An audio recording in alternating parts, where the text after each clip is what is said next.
Hooray! We finally have the Eta-2.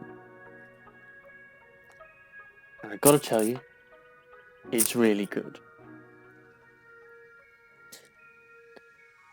So I am not gonna faff about. I'm gonna tell you what is inside because it's freaking awesome. And yes, I am going to open this box. And I'm going to open it viciously. If that bothers you, I apologise.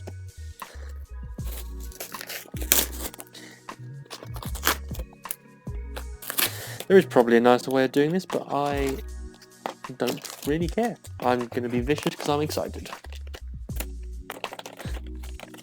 Yeah, bit of paper. And of course, let's get down to the shiny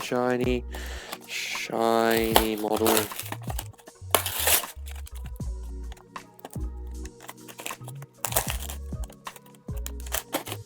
Haha.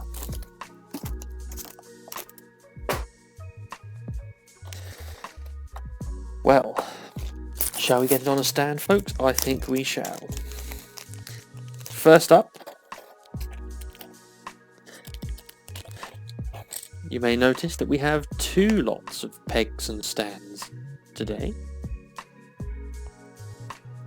For those of you that have been reading the articles, you know full well that the Eta-2 comes with the detachable hyperspace ring, so you can have them together or separately.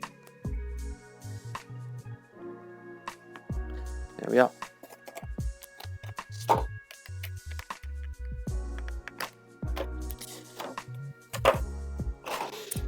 And here it is. Look at that. Just look at that. Let's get all this out of the way. Look at that gorgeous thing. Now you may be wondering, how does it come off exactly? Well, I will show you. You have a look in the bottom. You can see that the peg here is in a hole. So to remove the ship from the base, or the ring, to remove the ship from the hyperspace ring, you simply take it out of here, like so, and there you have a non-hyperspace ring ship, which fits just as simply onto a stand like so. And if you have the hyperspace ring unattached, that still fits nicely like so. Isn't that awesome? Now let's pop him back in his ring for a moment, so we can put him aside and we can look at the new cards. Just push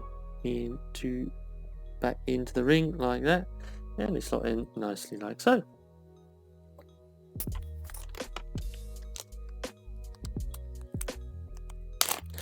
Now let's have a look at the cards and the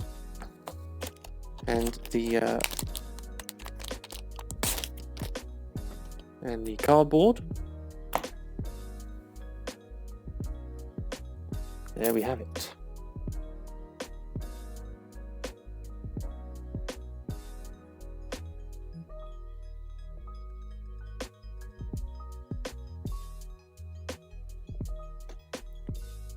So first up, we will look at the cardboard. So we have the lovely dial. We have 2 evades and 2 focuses, and of course this little thing which I don't use frankly, so, but if you do, fair enough to you. So we have a focus, an evade, and another evade, and another focus. Fantastic. We have the top of the dial, and we have the actual maneuvers, which we will assemble shortly. So let's put that to one side for now. On the next one, we have 3 Force. Lovely. We have 2 depletes. We have a strain token. And of course a stress token. And we have the number 13 target lock.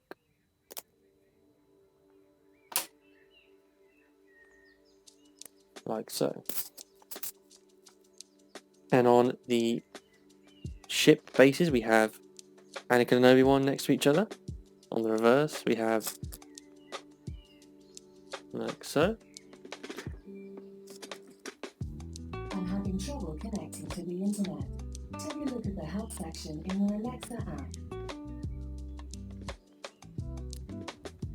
On the reverse we have Actis and Eta Secure. Sweet.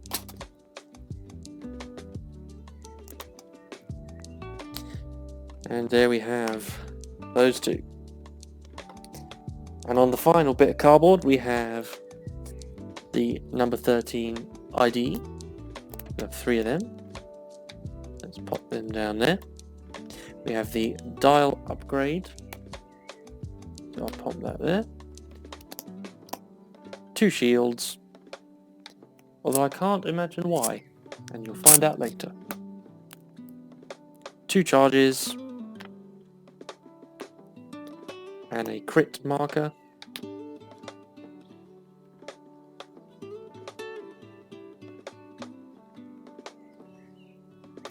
And we have the last 2 ship bases. We have Yoda on one side and the Trans-Gal Meg control link, which is the hyperspace ring. Same on the reverse for that one, obviously, and the generic Jedi General on the reverse of Yoda.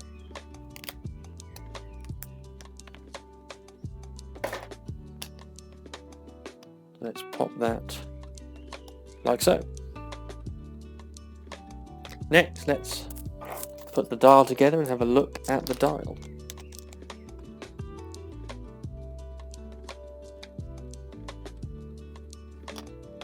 I wonder how you put your dials together. I'm sure we all do them in slightly different ways. I know that I do. I put one in, mash it down hard, and then the top in. If it doesn't slot in, a good whack usually does the trick. So, maneuvers. Starting off with the ones, we have a hard one left and a hard one right. And that's it for ones. Now we have all the 2s and more. We have a blue 2 straight, 2 banks that are 2. We have a 2 blue straight. We have a 2 bank left and right, which is blue, and we have the 2 hards, which is white. And very exciting, we have the purple Talon rolls, which of course requires a force spend. Onto the 3s, very similar. We have a 3 blue straight, 3 bank, which is blue, and the 3 hard turn, which is white.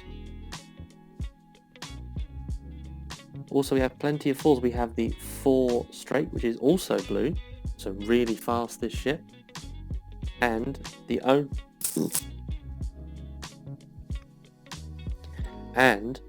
have the only red maneuver, which is a red K-turn. And to top it all off, we have a 5 straight, which is white, not blue.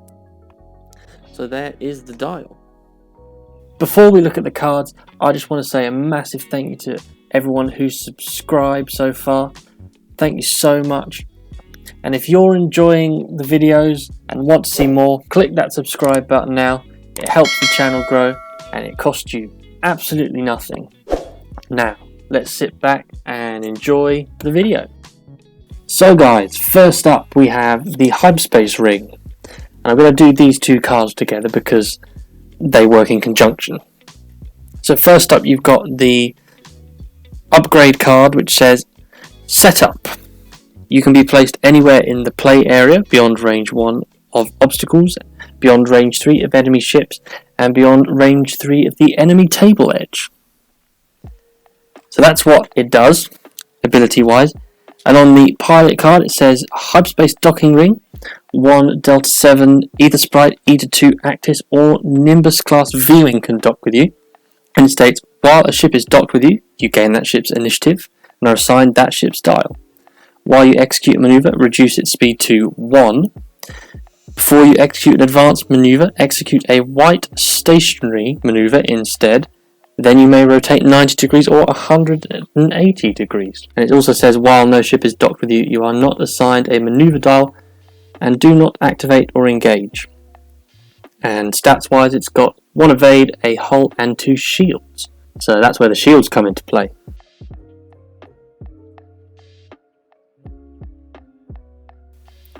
Next up, chap and chapettes, we have the Wing Leader Jedi Commander card. So the card is double-sided and it says that you must be a Delta 7 Ether Sprite or an Eta-2 Actis to equip it. And it says that in the setup, you equip this side face up. It says you are a Wing Leader. Your wing mates must be 2-5 V19 Torrents or 2-5 Nimbus class V-Wings. And after you're placed, you flip the card. And on the reverse it says, while your wingmates execute purple maneuvers, they treat those maneuvers as red instead. It's still possible to do your purple Talon with the Eta-2. It also says, while you defend, up to 2 of your wingmates in the attack arc may each suffer 1 hit or crit damage to cancel a matching result. So your wingmen can take some hits for you, which is super nice. Next up we have the Talent Marg Sable Closure, which can be equipped on a small or medium base ship. And the ability says, after you fully execute a maneuver, if you moved through an obstacle, structure or huge ship, or if you deployed, you may choose 1 enemy ship in your front arc at range 1 to 2. That ship gains a strain. So an interesting card, potentially helping you should you make a little error or if you feel you need to go through an obstacle. Also wondering, what is a structure? In the packet states that that's still in development, so something new and exciting coming. Can't wait to see what that's going to be. Now we have a really exciting card. I've been looking forward to this one. It is the Extreme Maneuvers card. It is a force power that can only be equipped on a small ship with the boost action. And it says, while you perform a boost action, you may spend a force to use the turn template instead. So instead of doing a bank one, you could do a hard one, which is insane. With the Eta-2, you've obviously got to think at which point is the best point to use that. You could obviously use it in the ship ability, which we'll talk about in a bit, but that's going to cost you a lot more force than it is to use the white boost that you have on the action bar. So worth thinking about maybe what other ways you can get your reposition. And also with force powers, we have the first light side specific force power, get in, which is Patience. So similar to the Hate ability, it's a way of regenerating force for the Jedi. And it says at the start of the engagement phase, if there's an enemy ship in your front arc, you may gain 1 deplete token to recover a force. This is going to be awesome, this card. I'm sure we've all got to a point where we have force-starved our Jedi, and that is an absolute pain in the backside. So another way of regenerating some more force outside of the end phase. And finally for upgrades we have the man himself, Mr. R2-D2, who says that after you activate, you may spend 1 charge, of which there is 2, and gain a deplete token to repair a damage card, recover a shield, or remove one device at range 1, like some very thematic buzz droids, for example. So R2 will trigger after you've moved and after you've done your action. So unlike the R5 astromech, who allows you to repair damage cards on a separate action, R2-D2 frees that up, which means that you can still focus or evade, or even target lock if you wanted to, and repair some damage, because the Eta-2 does not have many hit points.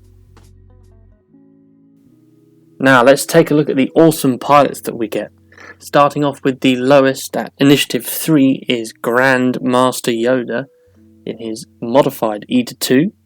His ability says that after another friendly ship at range 0 to 3 spends 1 or more force, you may spend 1 force. If you do, that ship recovers a force. His stats are 3 bullseye, 2 front arc, 3 evade, 3 hull, and 3 force. So not a great pilot, but a very powerful Jedi. Now coming in at I4 is the generic pilot, which is the Jedi General. Now because he doesn't have a pilot ability, here I'm going to talk about the ship ability, which is called Intuitive Controls, which says that during the system phase you may perform a purple barrel roll or purple boost action, and his stats are the same except he has 2 force. Next up at I4 we have Jedi Master Shark T. Now her ability says at the start of the end phase you may spend any number of force to choose that many friendly ships at range 0 to 2. Each chosen ship does not remove 1 focus or evade token during the end phase, which is amazing. A very similar ability to the separatist droid Kraken, who allows up to 3 droids to keep a calculate token. Now I think this is really going to be helpful for some of your non-force wielding ships to hold on to their unused tokens for a bit and allow them to grab some more in the following turn, such as a target lock. Moving up, we come on to the I5s, starting off with Eta Secure. Now her ability says, while an enemy ship in your front arc at range 0 to 1 performs an attack, the defender may change 1 blank result to a I result. So a very ballsy move there. Requires you to be facing head on with an attacker. Doesn't require a force spend, which is interesting. And doesn't just affect Eta, affects all the friendly ships that are close to her. And finally we come on to the big boys, starting off with Obi-Wan Kenobi at I5. Now his ability says, after you or a friendly Anakin Skywalker ship at range 0 to 3 executes a maneuver, not fully executes, if there are more enemy ships than other friendly ships at range 0 to 1, you may spend a force, and if you do, that ship gains a focus token. So Obi-Wan's new ability actually gains you a focus token when it triggers, instead of returning one that's already been spent. So that's pretty cool. And finally, taking the top billing at I6 is Anakin Skywalker, who says that after you or a friendly ObiWan Kenobi ship at range 0 to 3 executes a maneuver, if there are more enemy ships than other friendly ships at range 0 to 1, you may spend a force, and if you do, that ship removes 1 red token of your choice. So again, very similar to Obi-Wan. Think that you may need to fly these in conjunction, although you don't necessarily have to. And again, he's building on his ability from before, where he could remove a stress token. Now it's any red token, and that includes a target lock, which is insanely powerful. And that's everything that's inside the Eta-2 expansion pack, guys. That leaves only one thing left for you guys to do, which is to buy 2 and paint one of them yellow, so you can have a fabulous time reenacting the Battle of Coruscant, just like I have here. I want to say a massive thank you for joining me today, as I unbox this wonderful new ship. Now let's get out there, play some X-Wing, and test these awesome new ships.